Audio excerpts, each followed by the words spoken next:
Welcome to Eventful Endeavors, secrets to crafting the perfect celebration. If you're planning an event and looking for useful tips from industry experts, you're in the right place. So get ready to take some notes and we'll dive right in. This is Eventful Endeavors.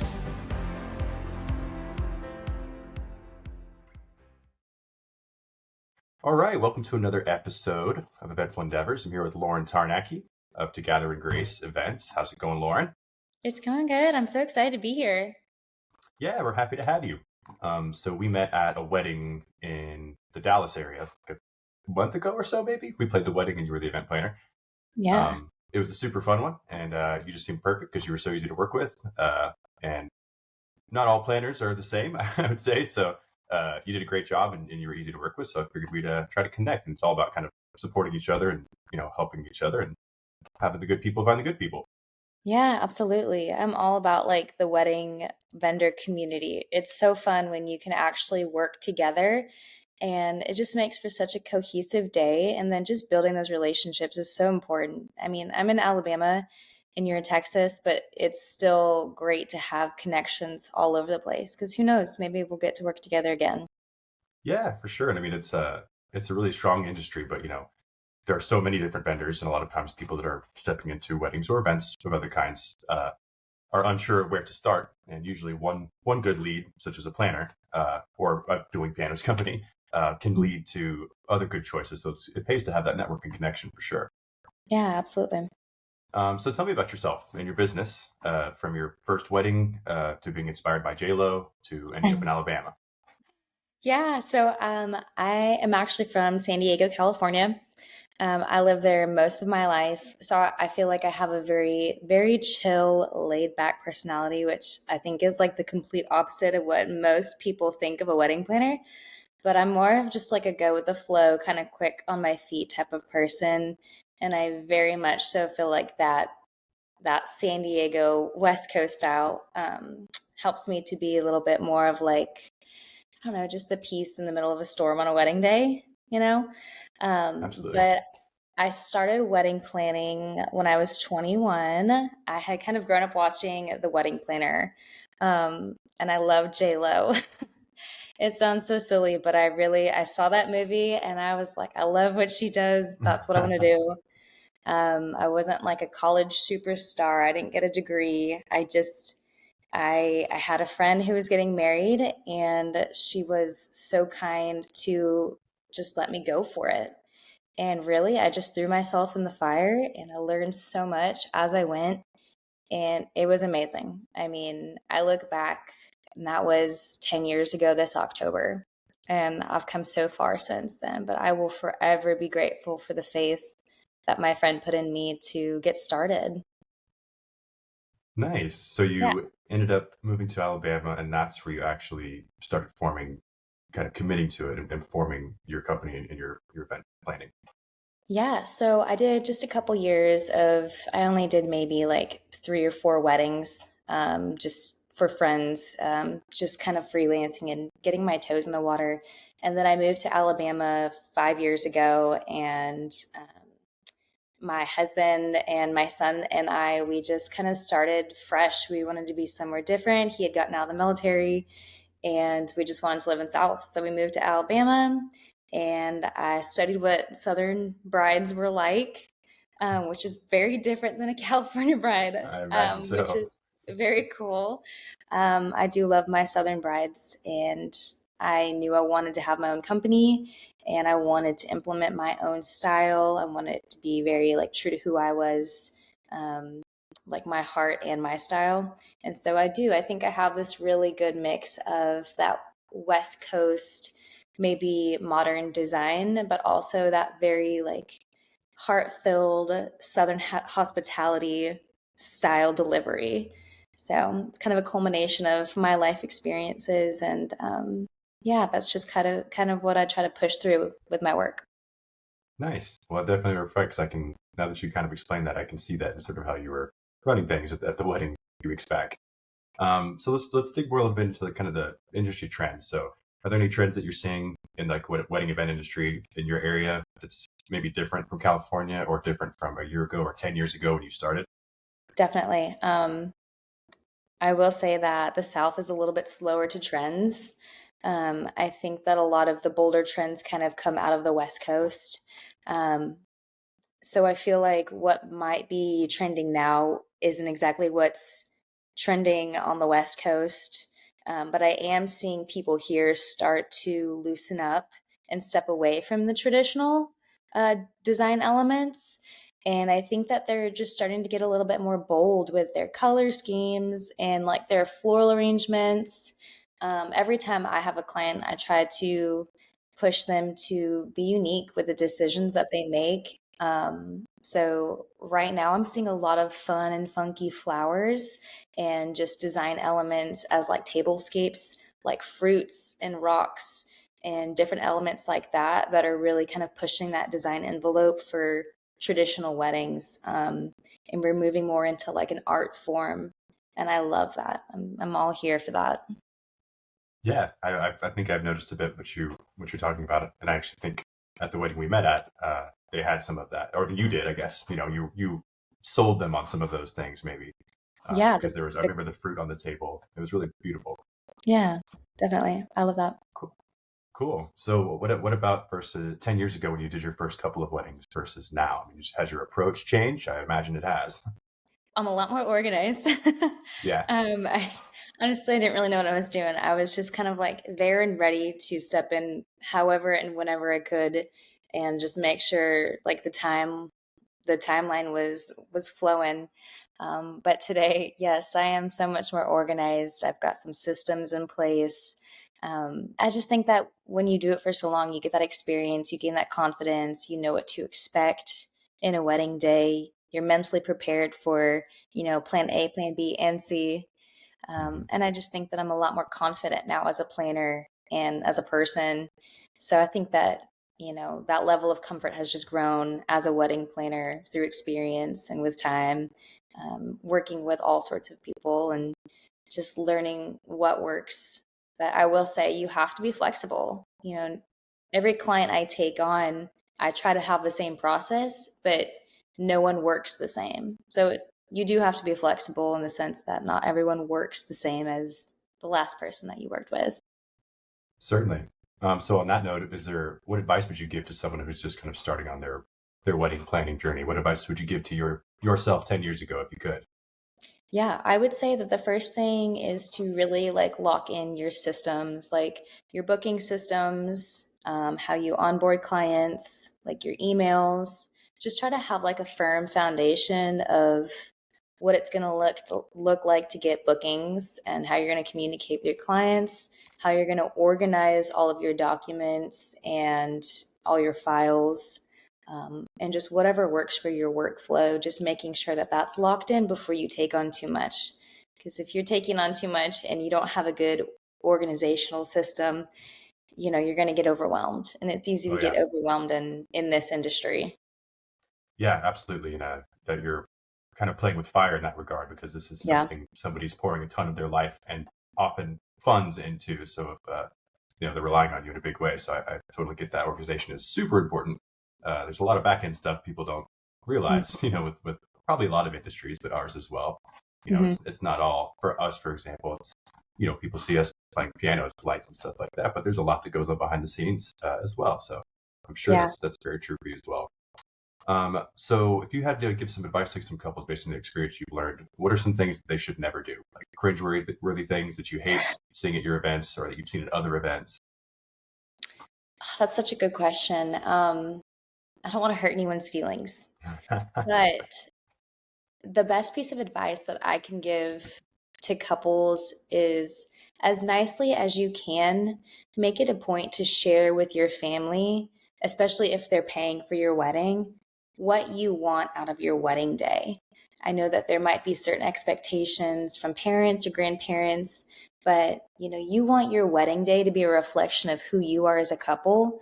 And if that means having a much more casual meal like a taco food truck instead of a sit down dinner because that's your personality. It's really important to voice your opinions and your wants for your special day, even if it means, your family members don't agree with it. I think that kind of at the beginning process, it's just important to convey your wants and your visions to your loved ones about, what you hope for. So otherwise, your voice is going to get lost in the mix of what everyone else wants and their opinions. Yeah, and I know what you mean. There's oftentimes a lot of people that have their hands sort of in the pot, especially if other people are financing things.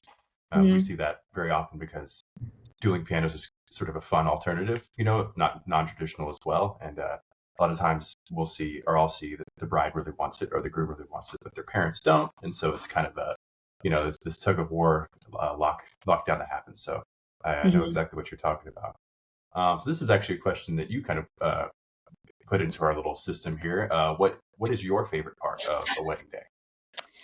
I think that I'll always, no matter how long I've been doing this, get emotional during the ceremony just because I've spent so much time getting to know this couple, especially the bride. I really, put my heart and my soul into this job. And with that, like, you're going to get my heart into the relationship that I'm building with you as a bride or a bride and groom. It's a highly emotional time. So I feel like we're both emotionally invested. And when we finally get to see the fruits of the labor and we're finally getting to that moment that's been so built up of them finally being married, I almost feel like I'm giving them away. Like it's really special. Yeah. Um, so especially when the couple gets really emotional, that always like hits me in the feels. So definitely that's a favorite. Yeah, I could definitely see it being difficult to. It's almost like if you, uh, become part of their family or become a family member or friend, and you have to sort of step away from that. Do you retain sort of friendships and relationships with a lot of people that you work with? I do. That's like my biggest goal is just to build a relationship. And I hope that it will carry over even after we finish. And I would say most of my clients are still friends with me on social media and like will comment on my posts, will randomly message me.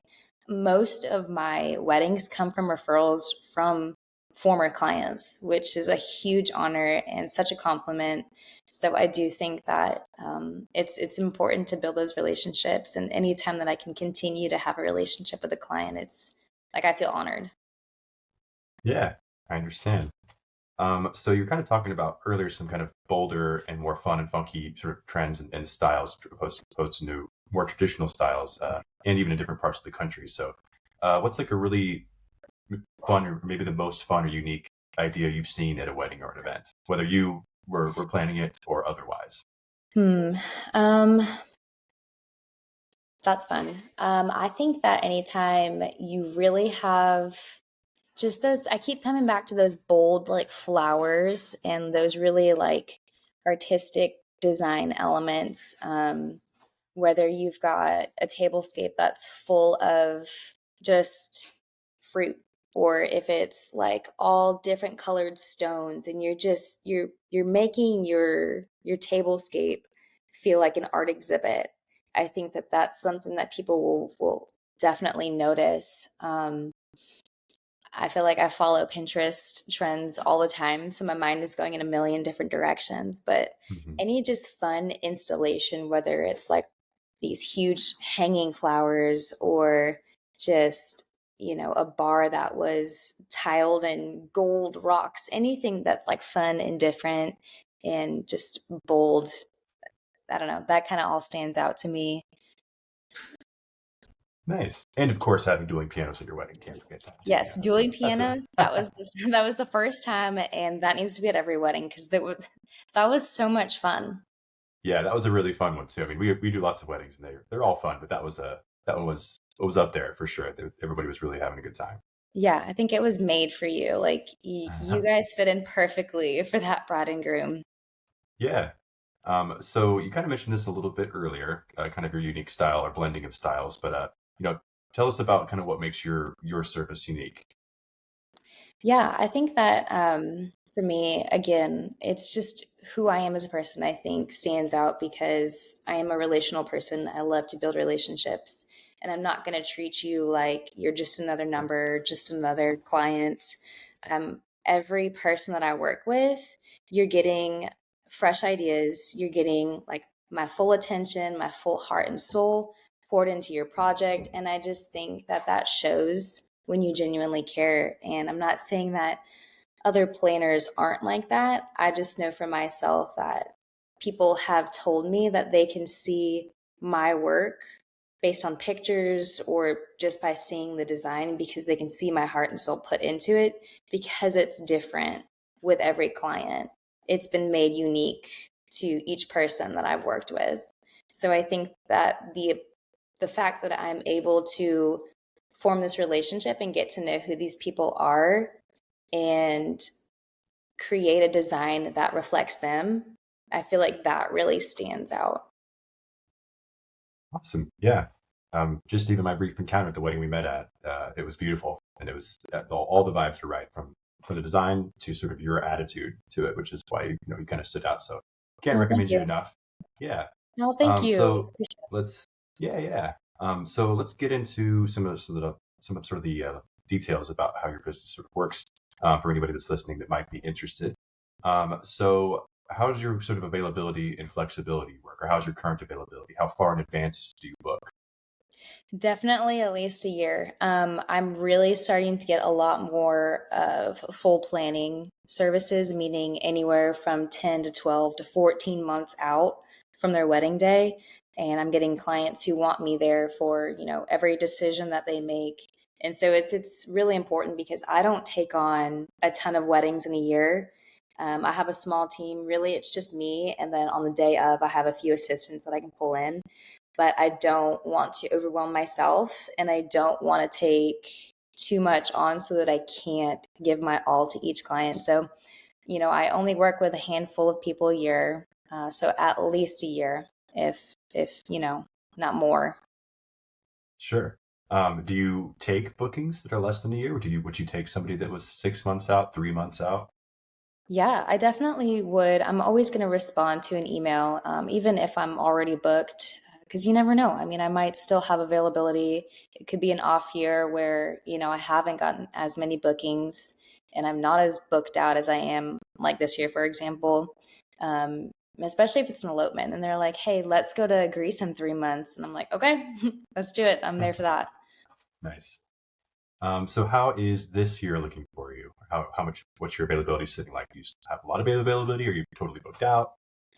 Yeah, this year I feel extremely blessed. I'm already booked out for the year. Um, it's hard to turn down people. I don't like to say no to them, but I am also going to school again and I'm a full-time mom and wife and I have to just kind of know my boundaries and I've just recently booked my last wedding for the year and so now 2025 and beyond are open, but 2024 is fully booked. Gotcha. Yeah, that's a lot to take on and manage. Half of that is a lot to take on and manage, so I can only imagine. Yeah.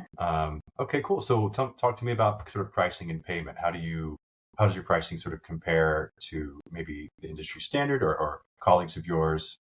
So elaborate on that a little bit. Sure. I think with wedding planning, you can either go two routes. You can do a percentage based fee or you can do like a flat rate fee. My the way that I work is I just do a flat rate. I don't really like to overwhelm people with numbers. I try to keep it as simple as possible because, with weddings, it feels like you're paying for something every week, something new, something small every week. And I don't want to overwhelm people. And that's just a personal preference. So I try to make it as clear cut as I can. I'm pretty flexible with like payment options as far as how far out we need to, schedule payments. But I do take, an initial deposit just to hold the date. It goes towards that final fee. And I try to work in a couple, every couple months we're paying that off. But it's pretty straightforward. Gotcha. So what about a cancellation policy? How does your cancellation policy work? Yeah. So um, again, this is hard because I'm such a people person. I will always keep the initial deposit just because when you're booking with me, you're taking away one of those very limited spaces from other brides who are looking for planners. Absolutely. So for, out of respect for me and for what I do, I do require a non-refundable deposit and it can be anywhere from, 10 to 25%. And that's just, I think that that's out of respect for me and what I do, and taking away from other brides. And then canceling. I've had someone cancel their wedding 2 weeks before they were supposed to get married, Ooh, for unfortunate reasons. And, it was kind of a difficult situation, but they paid me for my time. And, that's just, I don't know. I think I take that kind of case by case when it's stuff sure. like that happens. Money can be Yeah. tricky, and relationships are kind of messy at times. So I try to make it as easy and straightforward as I can, while still, you know, being someone who understands your situation. Yeah. That's a fine line to walk because you're becoming so heavily invested in so much of two people's lives. Yeah. But you're also still running a business and providing a service. So that's a tricky line to walk, I imagine. Okay, so say somebody who's booked their wedding with you, they're coming up on the big day. Who would be the main point of contact prior to the event? I'm thinking you probably, Oh yeah, for sure. huh? Trust nobody else. Yeah. Um, Yeah. so you said it's mostly just you. You said you hire a few assistants the day of, but in regards to how involved you are in the planning process, is it just kind of you writing solo and just really plug it in with the couple and taking it from start to finish all the way? Yes, I'm there from start to finish. I know I'm at a point in my business where I really need to start growing, especially in the next couple years. I have a ton of goals and plans for my business, but right now I'm at that point where it's hard to find the right people who will fit not only on my team, but also understand the vision and love what they do, because it's a tough job. You really are Hmm. working for other people, and you deal with a lot, and you have to be patient, you have to be flexible. So I am currently looking for people who want to join, that aren't just for the day of, but I'm looking for like good hearts, hard work, and just someone who kind of matches my personality and can understand what I do, and love that too. But I've got quite a few girls that I can call on like the week of the wedding or the day of the wedding, that are super hard workers, have a good eye for design, and I rely on them heavily on the day of a wedding for sure. Nice. So if anybody out there is perhaps interested in looking for that perfect job as a planner, maybe they should reach out to you. But I can completely understand you're basically handing a piece of yourself away to entrusting somebody with it to do it in the same way with the same approach and with the same vision, like you said. So yeah, I imagine that's not going to be a whole lot of people that magically just populate that category. Got to find the perfect fit. Yeah, it's Um, hard to build a brand for yourself, and then trust right. someone to carry that brand on their own. It's Yeah, and you'd want that person to be able to handle. The whole point of it would be to be able to divide workloads, right, and be able to help and service more people. So yeah, you'd want to be able to trust that person not only to do their job well, but to do it representing your sort of branded style, which is a big ask of somebody and a lot of risk involved for sure. yeah, scary. Yeah. Okay, so last couple questions here. Do you have any recommended or preferred vendors, and are your couples required to use them? Do you have a hand in that, or how does that work? I will always pass along the vendors that I have worked with, that I prefer to work with, but I don't have like I'm not working this job if you don't, hire this person. I want my couples to be happy. And if they decide on a certain caterer or florist that they can't live without, even if I have, a bad experience with them in the past, like I will work with them as professionally and as bestly as I can. And at the end of the day, it's all about making your clients happy and serving them the best that you can, even if it means, getting over your pride, or having to mend a relationship that maybe was that was difficult in the past. I haven't had that happen yet, but I will always initially refer vendors that I've worked with, that I love, I can vouch for, and know will do a good job. Right. So more of a strong suggestion as opposed to sort of There you go. Yeah. pushing it or yeah. Cool. So speaking of sort of working with different vendors and ones you maybe haven't known or can't vouch for, this is another question you kind of raised, which I'm curious to hear your side of it. What is the most sort of embarrassing experience maybe that you had on the day of a wedding or in the planning process or with the vendor? Any juicy story that kind of sticks out in your mind? I was hoping you would answer this question first. I'll answer it too. Although I might have to think about it for a second, but Yeah. you go ahead. Embarrassing. I don't think I have had anything that's been embarrassing. I've just had a lot of like family drama that's come up on the day of a wedding.